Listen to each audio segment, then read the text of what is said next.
בוקר טוב, בוקר יום חמישי, אוטוטו סוף שבוע. והשאלה הניהולית לבוקר זה היא, עד כמה אתה באמת פתוחים ואותנטיים עם עצמכם ועם העובדים שלכם ברגע שאתם נותנים להם משוב. אז נושא המשוב הוא חתיכת אתגר. מה להגיד, מתי להגיד, איך להגיד, למי להגיד, בפני מי להגיד.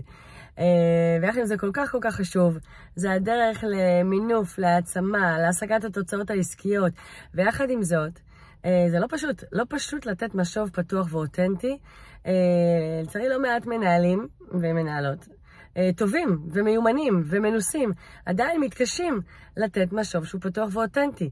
כי יש בזה סיכונים בלהיות פתוחים ואותנטיים, יש בזה מחירים בלהיות פתוחים ואותנטיים. לא תמיד אנחנו מוצאים את המילים המדויקות למה להגיד. ויחד עם זאת, מכיוון שמשוב זאת מיומנות מאוד משמעותית וחשוב להתכונן עליה, אז חשוב למצוא את הדרך היעילה ביותר לעשות אותו פתוח, אותנטי ומקדם. בהצלחה.